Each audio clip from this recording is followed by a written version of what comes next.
2020 was a strange year. For a lot of reasons, but mostly for reasons I can't specify in detail here or I'll get demonetized. But aside from that, it was the year I went full-time on YouTube. I learned a lot of hard lessons this year, and I thought some of you might be interested in what I learned, and maybe some advice if you're thinking of starting a YouTube channel yourself. So today, I'd like to share with you my top 5 most important lessons I learned about making YouTube videos in 2020, and the changes I plan to make in 2021.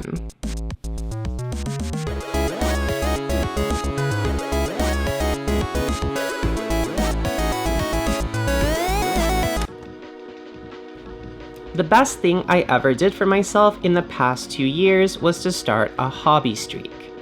For those of you who aren't familiar with the streak, I've been doing at least 30 minutes of hobby stuff each day and then posting my progress on Twitter and Instagram every single day for over 700 days now. There are a few of us doing this, and we're united by the hashtag of hobbystreak, which we use to cheer each other on and help motivate each other. The point isn't to show off the beautiful miniatures you're painting. In fact, the opposite is true. The point of hobbystreak is to be accountable to one another. It's saying, today I practiced my craft. I did something rather than nothing. I'll do the same tomorrow, and the next day, and the next day, until the end of time. And I think that's really important, especially in a year like 2020. This one habit that I do every single day has been the most life-changing thing that I've done over the past 2 years, probably over the last 5 years. It's really changed the way I think about art, or learning things, or setting goals.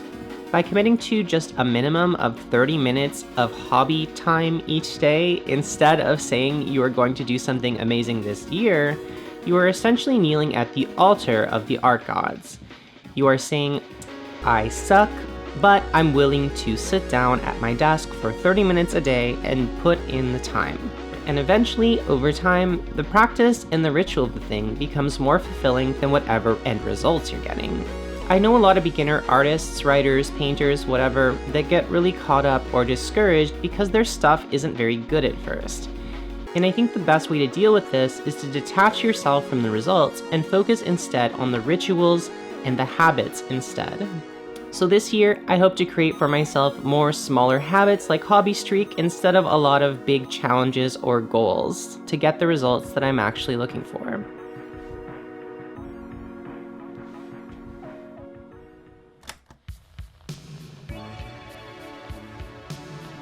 Patreon is a crowdfunding site. It's a way for artists to fund their various projects through donations from generous supporters like you. I promise I'm not doing an ad here. This is, I want to talk about the challenges of Patreon.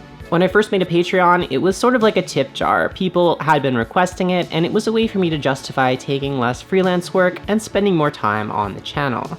But eventually, I had the bright idea of offering fully painted miniatures at the higher reward tiers on Patreon. This was a terrible idea. At first it seemed like an easy reward to offer, but eventually I realized that communicating with the patrons, painting the right figures for the right people, packaging and mailing everything was a lot of work, way more than I anticipated, and I slowly realized I was now a commission painter in addition to being a YouTube videoer. And that was not what I wanted to be doing. I now have a new respect for commission painters. It is a lot of work, but it was not what I wanted to be doing. I wanted to be making YouTube videos. So a few months ago, I closed down all of those reward tiers, so I'm no longer sending out physical figures to people, but I am still catching up on figures I was supposed to send to people from like last August. So if I can give you a piece of advice, if you're trying to do YouTube or if you're trying to do anything, just do one thing and do it well. Don't try to offer extra rewards which are secretly second jobs. Just focus on making one thing really good. I think that's something that I am constantly learning in my life, but especially this year, I took on way too many little side projects when I should have just been focusing on making really high quality videos and letting those speak for themselves. Along these same lines, a similar thing happened with my other big first Patreon goal. I promised that if we reached a certain funding goal, I would create a multi-part video series for beginner painters on a budget. This would eventually become Hobby Basics, and this would be the second huge mistake I would make this year.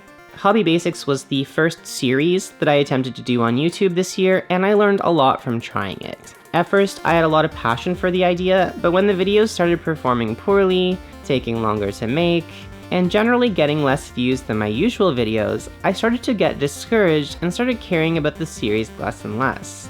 However, at the same time, the series was gaining sort of a cult following, and I got a lot of really passionate messages from people who were watching and following along with those beginner videos and finding them really helpful.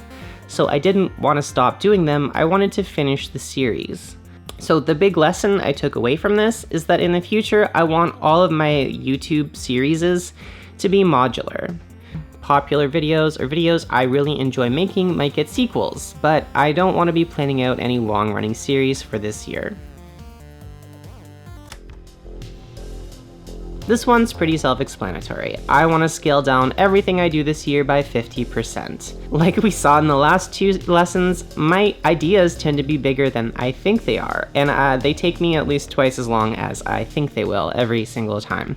You can see an example of this in the last video that I made. Originally, it was going to be a painting guide for just the Penitent engine, the Sisters Repentia, and the Archoflagellants, which would have been a lot of work when you think about it. So instead, I cut it down to just being about painting their skin, and I think the video was a lot stronger for that choice. So I'm hoping to do more of that in 2021. Whatever the idea is that I have, I'm going to try to cut it in half, focused on doing just the most interesting part, and make that part really, really high quality. When this channel started, it was because my friends on Twitter had questions about how I achieved certain results, and eventually I just realized I should make video tutorials instead of trying to type out the explanations into Twitter. But very quickly, I think in large part thanks to the efforts of a lot of my friends in the community, like especially Guy from Midwinter Minis giving me a lot of promotion early on, this channel became no longer just my hobby, it became a part-time job. And the next thing I knew, it was my full-time job.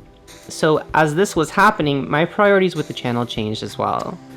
I started trying to make videos that would appeal more to the audience, doing things that I was still passionate about, but more and more were driven by the algorithm that YouTube wanted. For example, I came to the realization this year that anything about Warhammer 40k would get easily double the views of my ordinary content, so I made more 40k videos. And I was genuinely quite excited about the new 40k releases at the time. It's not like I was faking that interest, but at the same time, I was realizing that my 40k videos were more popular than my AOS videos, so I did lean into them a little bit harder because I knew it would profit me in the long run. And it's exactly that sort of thing that I want to avoid doing this year. So the income for this channel comes from two main places: YouTube ads, and my generous supporters over on Patreon. And I think of Patreon as sort of like my salary. I know that I'm going to get that money no matter what, and I don't have to worry about if I can pay my bills. The YouTube ad money, however, can vary quite a bit depending on my views, which is probably why I spend so much time obsessing over the YouTube algorithm. So I'd like to stop doing that. I'm happy with the amount of subscribers that I have on here. I don't think I need any more. And I would like to instead double down and focus more on creating useful and fun content for you, my main audience, as well as making videos about extremely niche topics that I personally am passionate about, like that Warhammer 6th edition unboxing. And to make up for whatever money I might lose from getting lower views, I'm going to start doing sponsored content for companies that I want to work with.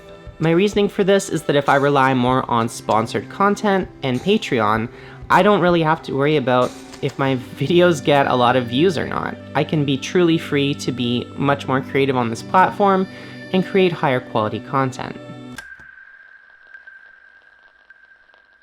What to expect from me in 2021? I have no idea, and that's exactly the way I want to keep it.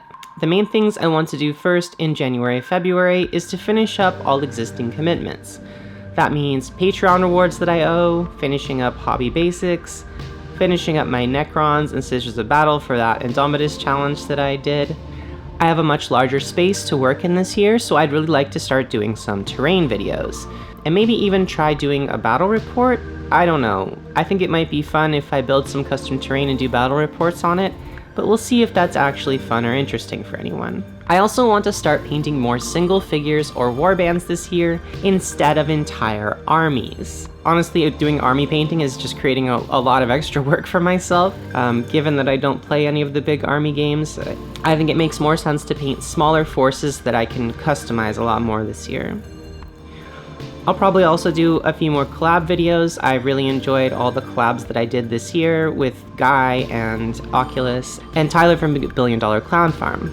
I definitely want to do more retro videos. I have a lot of passion for the miniatures games that came out in 2001, so I'm probably going to do some 20th anniversary content for that. And yeah, who knows what else I'll do.